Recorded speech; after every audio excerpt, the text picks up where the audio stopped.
Have you ever wondered about the untold stories behind the resilient smiles of Black lesbian women?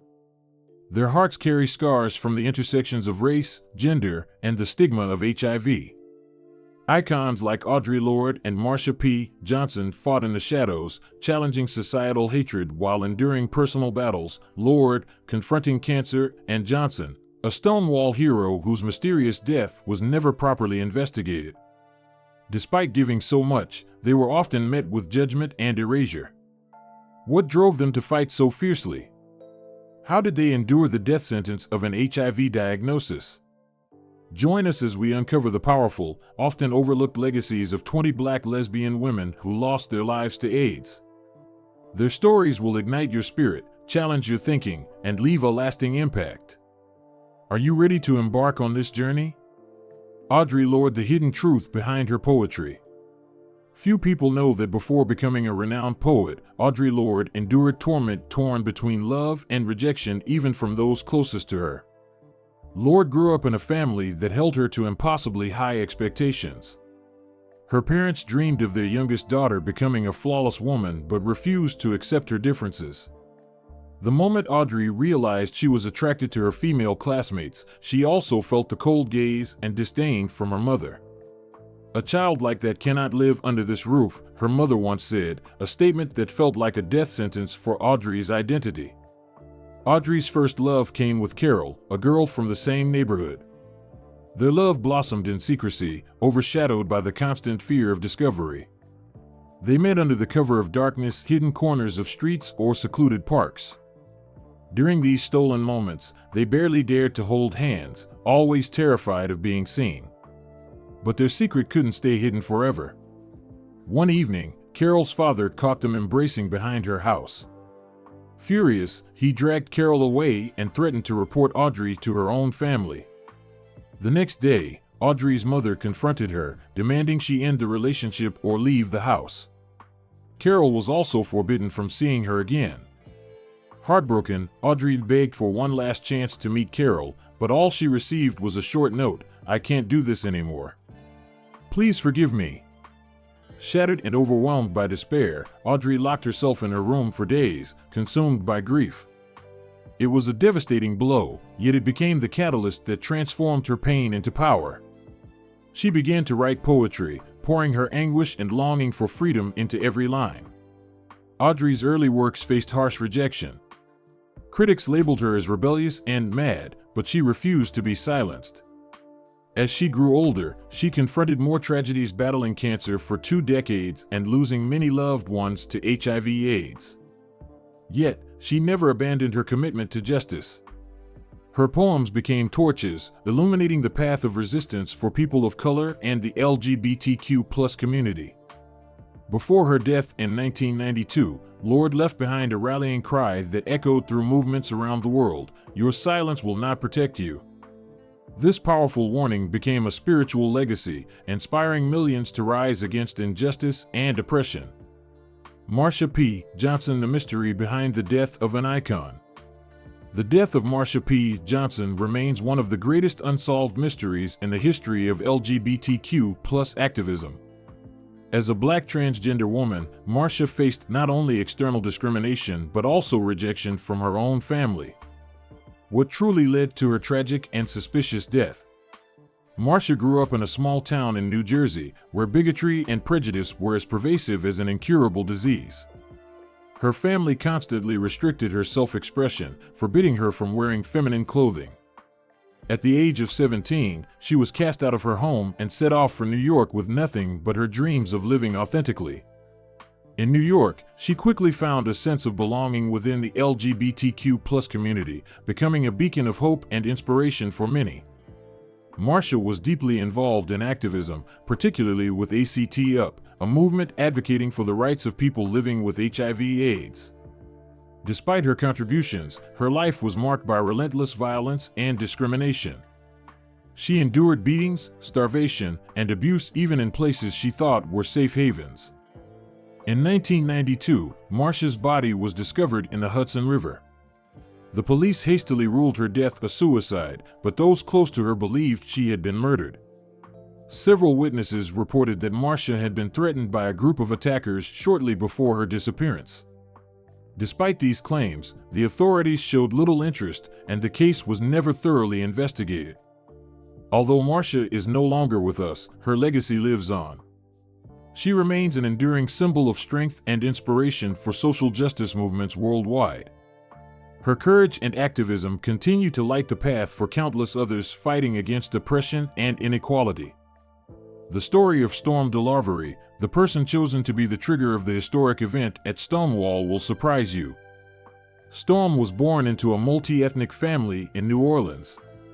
From a young age, she was the victim of beatings from both inside and outside the family. "You don't belong anywhere," those insults sometimes haunted her throughout her poetic life. However, instead of being discouraged, Storm gradually became stronger and learned to protect herself. She clearly determined that this world would never be kind to someone like her. As an adult, Storm DeLarverie entered the entertainment industry in hopes of escaping the structures that had shaped her throughout her childhood. But it was quickly resolved. As a black and gay woman, Storm was often beaten at any time. Every time she performed in white clubs, she faced royal glares and public humiliation. Once, after finishing a performance, she was stopped by a group of police officers, assaulted, and relaxed. "Your support is not here." The physical wound may have healed, but the pain in her heart has never subsided. However, Storm did not let those things fight her. Instead, she turned the violence into strength. She realized that she was not only fighting for herself, but also for those who were vulnerable like her. Storm began to participate in protecting members of the LGBTQ+ community in dangerous neighborhoods. She did not have to confront the police, who were often harassing and homophobic. On one occasion, when she witnessed a group of police officers attacking one of her own, Storm rushed to stop them. A police officer pushed her to the ground, but she jumped up, looked straight into the pearl eyes, and declared, "You cannot kill us with fear." It was these actions that turned Storm into a living symbol of struggle. People in the LGBTQ+ community began to see her as a protector, someone who would stand up to any public official, no matter how dangerous. Her story inspired generations of people to stand up for their rights and freedoms, despite social prejudices. Storm became a beacon of light during the darkest days of the LGBTQ+ rights movement, often patrolling neighborhoods at night to protect LGBTQ+ youth from attacks. Barbara Jordan: Secrets Behind the Political Doors. Barbara Jordan was the first black lesbian politician to serve in the U.S. Congress, celebrated nationwide as a symbol of resilience and political brilliance. Yet, behind the spotlight was a life constrained by family secrets and the suffocating pressures of societal expectations. Born and raised in a deeply religious family in Houston, Texas, Barbara showed exceptional promise in academics and public speaking from a young age. Her mother, a strict schoolteacher, constantly reminded her to maintain a flawless image. There was no room for mistakes. This ideal of perfection meant that Barbara could never reveal her true self, including her attraction to women. Barbara's first relationship was with a fellow law student. They shared stolen moments in secluded parks, constantly on edge, fearing exposure. But their secret didn't last long. One day, another student spotted them holding hands, and rumors spread like wildfire. Barbara received an anonymous threat: "Be careful, or everyone will know the truth about you." Under family pressure, her partner was forced to break things off. At their final meeting in an abandoned church, the girl tearfully said, "We have to end this." Barbara watched her lover walk away, heartbroken but resolute. That pain ignited a determination within her. If society sought to bury people like her, she would fight to transform it. Barbara entered the political arena with unwavering resolve, earning significant achievements along the way. Her powerful speech during the impeachment hearings of President Richard Nixon catapulted her to political stardom. However, she never dared to come out publicly as a lesbian, fearing that such a revelation would destroy her career and everything she had worked for. Instead, she shared a lifelong, private relationship with a woman who remained by her side in secrecy for decades. Barbara passed away in 1996 after battling illness, taking many of her secrets with her. It was only after her death that the world began to fully understand the immense burden she carried. She left behind a powerful message for future generations. Equality is never a luxury, it is a fundamental right that we all deserve. Angela Davis, The Price of Freedom. Angela Davis, one of the most renowned political activists of the 20th century, carried the torch of revolution with unyielding resolve. Yet behind her steely exterior was a heart scarred by the pain of love and betrayal, particularly from those closest to her. Davis paid a steep price to uphold her unwavering faith in freedom and justice. Born into a middle-class family in Birmingham, Alabama, infamously known as Bombingham due to the terrorist attacks on black neighborhoods, Angela grew up surrounded by the brutal reality of racial violence. Despite her parents' efforts to protect her, Angela would never forget a fateful day that would haunt her forever. That afternoon, Angela and her best friend, Mary, were playing on their usual street, their laughter filling the air. Suddenly, a deafening explosion shattered the moment. Mary's house, which she had left only minutes earlier, was obliterated in a fiery blast. Angela stood frozen in shock, her body paralyzed as she screamed her friend's name in desperation. Amid the chaos, Angela watched Mary's mother collapse onto the burning rubble, sobbing uncontrollably. They want to kill us," a panicked neighbor shouted. Angela's parents pulled her away from the scene, but the image of Mary's lifeless, unblinking eyes, filled with agony and helplessness, etched itself into her mind. For years, Angela was haunted by that scene, hearing the echoes of anguished cries every time she closed her eyes. It became a defining moment, making her realize that the world would never be safe for black people unless someone stood up to fight back. From that trauma, Angela vowed to become a protector of justice and a fierce opponent of all forms of oppression. Her resolve propelled her to the forefront of the fight for racial and LGBTQ+ rights. By the 1970s, she became a nationally wanted figure, accused of involvement in an armed courtroom escape attempt linked to black activists. Angela lived on the run, facing the threat of execution after her eventual arrest. Despite the dire circumstances of her imprisonment, she continued to write and disseminate revolutionary ideas. After her release, Angela resumed her tireless advocacy for the marginalized and oppressed. Although she did not die from HIV/AIDS, she stood in solidarity with movements supporting those affected by the epidemic, always championing the cause of freedom and equality for all. Essex Hemphill, A Cry in the Darkness. Essex Hemphill, a black gay poet and activist, became a cultural icon for those living with HIV/AIDS. His life was a symphony of pain, loss, and an unrelenting desire to be loved. Born in Washington, D.C., Essex grew up in a city where discrimination against the LGBTQ community was merciless. From a young age, he felt different, an outsider with no true sense of belonging. Though his family didn't outright reject him, they kept a cold distance. "Don't do anything that would bring us shame," his mother often reminded him. Essex's first love was Marcus, a classmate he had secretly admired for years. They spent joyful afternoons together, sharing laughter and secrets known only to them. But their love couldn't escape the harsh scrutiny of society. One day, Essex received an anonymous message, "You two are disgusting. We know everything." Fear gripped him, and Marcus, overwhelmed by panic, decided to end their relationship.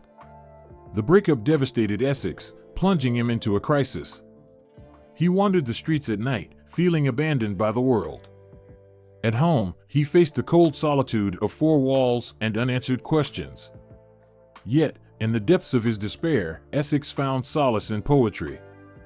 Through his writing, Essex gained recognition, his poems raw and powerful reflections of the lives of black gay men, those relegated to society's shadows. His words resonated deeply, giving voice to a marginalized community.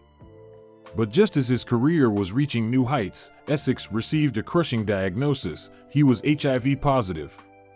The disease became an ever-present shadow over his final years. Essex Hemphill passed away in 1995 due to complications from AIDS. However, his legacy endures, inspiring those who cherish his poetry and continue the fight for social justice. One of his most famous lines remains a guiding light for future generations: "In darkness, we find strength."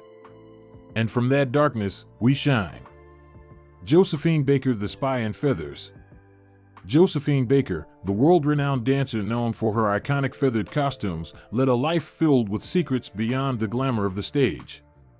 She was not only a brilliant artist, but also a fierce activist against racial discrimination and, astonishingly, a spy during World War II. Born into poverty in St. Louis, Missouri, Josephine endured a traumatic childhood marked by abuse from her stepfather and relentless racial prejudice. At 15, she fled from home and began her artistic career in small theaters. However, systemic racism in the United States denied her opportunities to rise. Determined to find success, she moved to Paris, where she quickly became a sensation with her unique and captivating performances. Offstage, Josephine was deeply committed to fighting racial injustice. She became an inspirational figure for the Black community in France.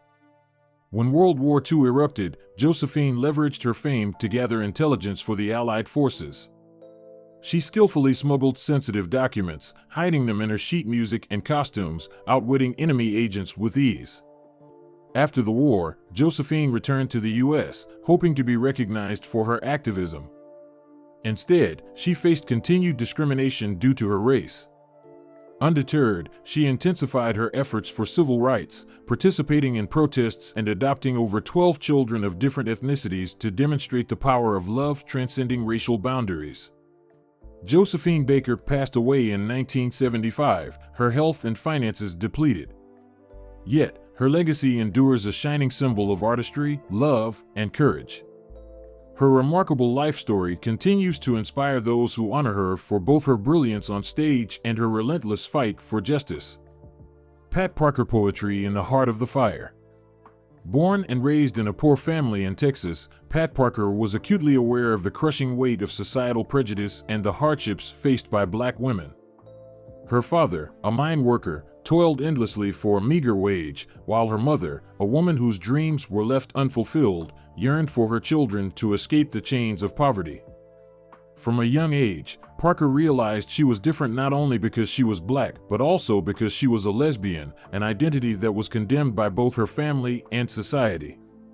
Her first relationship ended when her partner could no longer endure the scrutiny and judgment they faced. In the depths of loneliness, Parker sought refuge in poetry, a place where her wounded soul could heal. Her poetry became more than just personal expression. It became a powerful voice for those like her, condemning the injustices of racism, sexism, and discrimination against the LGBTQ community. Despite being marginalized, her words resonated with many and became a beacon for the oppressed.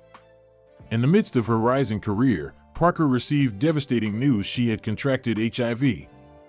During a poetry reading at a fundraiser against racial discrimination, she was interrupted by a call from the hospital. The doctor's words, "You are HIV positive," echoed in her mind, silencing the world around her. When she returned home, she faced another blow. Her family had already learned of her diagnosis through a well-meaning nurse. Her mother, the woman she once thought would stand by her, became the first to turn away. "I taught you to live decently, and now you bring this deadly disease into our home," her mother accused, the words cutting deeper than any physical pain. In a surge of anger and defiance, Parker shouted back, "I'm not dying. I'll live, and I'll fight to the very end," and she did. Parker continued to write, speak, and advocate for justice, using her art and voice to challenge ignorance and stigma. Pat Parker passed away quietly in the late 1980s, but her poetry endures. Alvin Ailey. The Dance of Forgotten Souls. Alvin Ailey transformed the pain of Black experiences into breathtaking choreography, but behind the stage lights was a man burdened by loneliness and societal prejudice. Growing up in a poor rural town in Texas, Ailey was treated like cheap labor simply because he was Black. From an early age, he was enchanted by music and dance, yet his family dismissed his passion as something unmanly. Without familial support, Alvin quietly pursued his dreams, practicing alone in secret and performing at small community events. In time, Alvin left his hometown for Los Angeles, where mentors helped him hone his craft. Yet, every performance reminded him of the harsh reality of racism. White audiences often watched him with contempt, mocking him as a dancing clown. One night, as Alvin performed at a prestigious theater, he heard cruel laughter from the front row. His heart clenched, but he pressed on, dancing with pride and determination. After the show, Alvin sat quietly in his dressing room, questioning the value of his efforts. But then, a timid black boy entered the room, his eyes filled with admiration. "Mr. Alvin, I want to dance like you," the boy whispered, his voice shaky but sincere. In that moment, Alvin understood his purpose. He was dancing not just for himself, but for future generations yearning to see themselves represented on stage. One of Alvin's most celebrated works, Revelations, depicted the spiritual journey of black souls through suffering, hope, and redemption. However, at the peak of his success, Alvin was diagnosed with HIV. He kept this a secret until his final days, continuing to perform and inspire countless young dancers. Alvin Ailey passed away in 1989, leaving an indelible mark on modern dance. His choreography was more than movement, it was a powerful cry for understanding, peace, and justice. Sylvester, a burning voice in the shadows.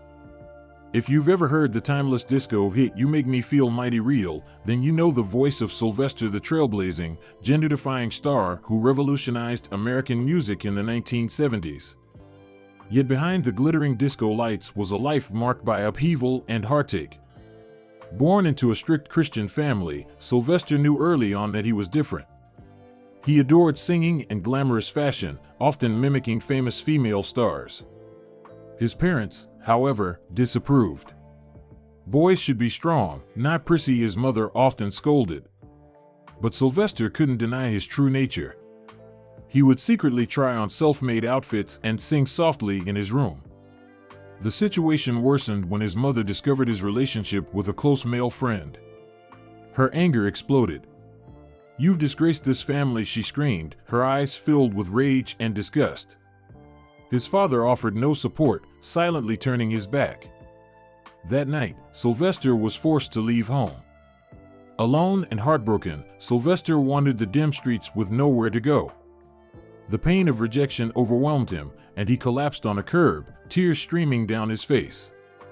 Homeless and adrift, he eventually found solace in a church choir, where his extraordinary voice began to shine. Sylvester soon became a disco icon, captivating audiences with his dazzling style and powerful vocals. Boldly open about his sexuality, he defied societal norms at a time when being openly gay was considered revolutionary. His fame, however, came at a cost. The media hounded him relentlessly, and he faced frequent death threats. In the early 1980s, Sylvester was diagnosed with HIV.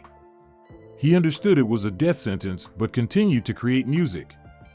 His final songs served as poignant farewells to his fans.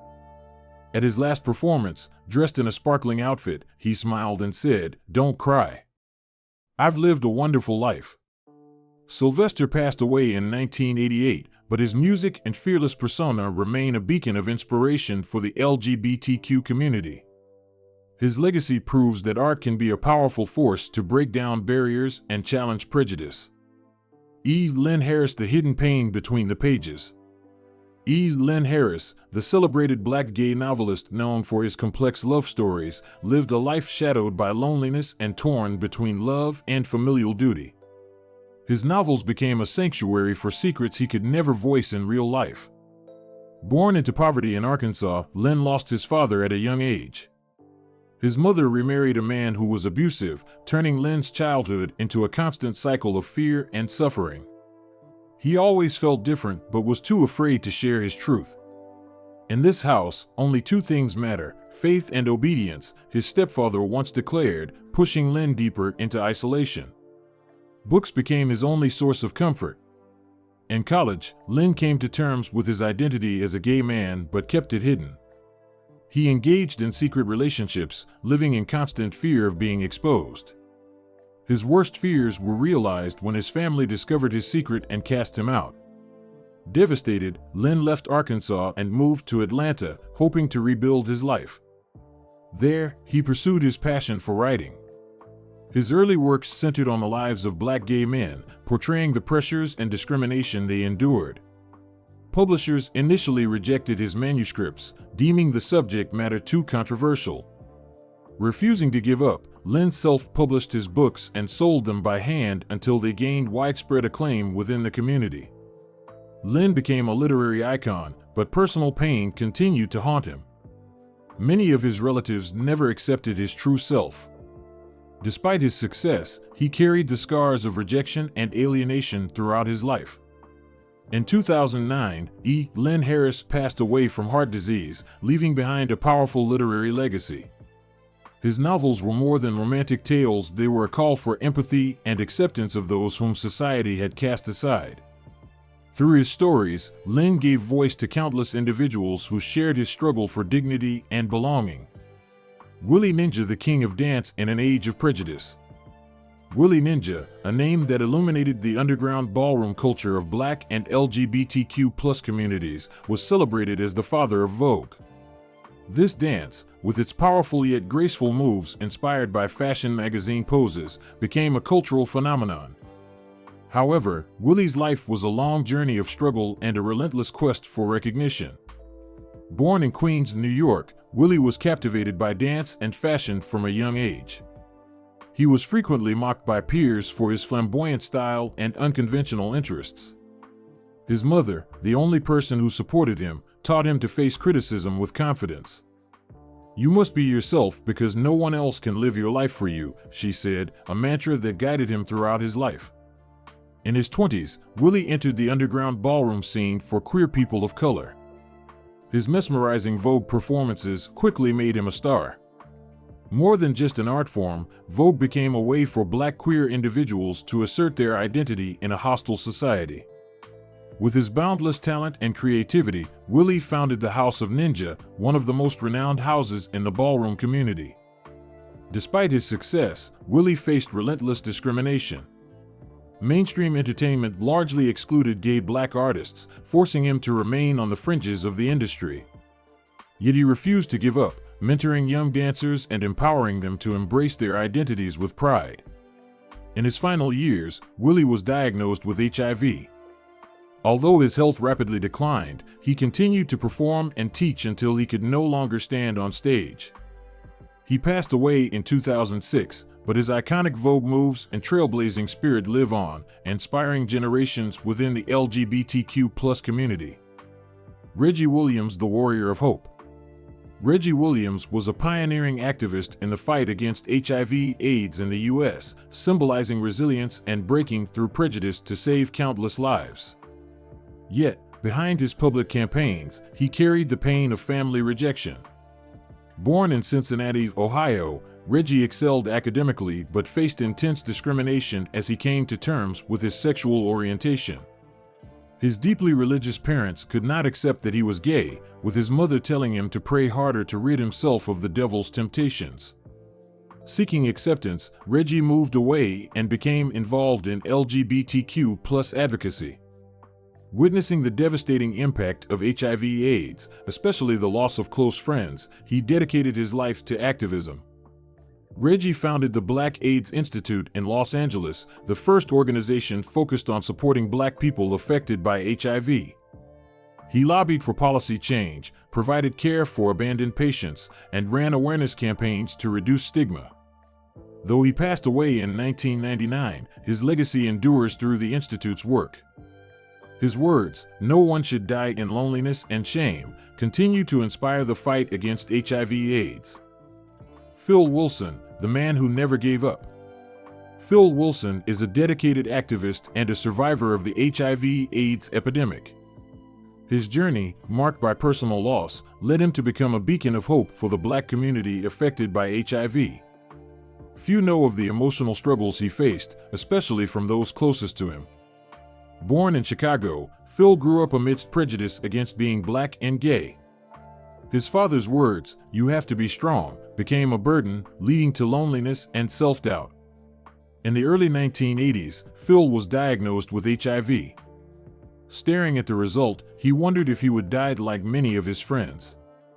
That night, overcome with grief, he found strength in the memory of loved ones lost, vowing not to let their deaths be in vain. In 1999, he founded the Black AIDS Institute, dedicated to supporting Black individuals with HIV and advocating for better health care. He led campaigns and speeches to fight stigma and promote living with purpose despite the diagnosis.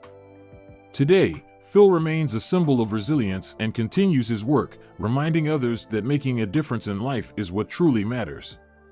His story has inspired millions, advancing movements for health equity and human rights. Kia LaBeija, the artist of invisible wounds. Kia LaBeija is a talented artist who has transformed her experience with HIV into powerful art. Her photographs not only tell her own story but also the stories of Black women fighting the disease. However, her confidence today comes after a childhood filled with pain and stigma. Born in New York, Kia was infected with HIV in utero by her mother, who also had the virus. As a child, she felt the isolation when other children were kept away from her. "Here's something wrong with that girl," neighbors would whisper, leaving emotional scars. By her teenage years, Kia understood her condition, facing prejudice from both society and family. Despite this, her mother remained a strong source of support, inspiring Kia's artistic path. Through art, Kia shared the raw, resilient experiences of Black women living with HIV.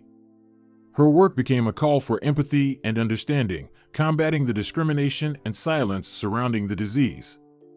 Today, Kia is a leading voice in social activism through art.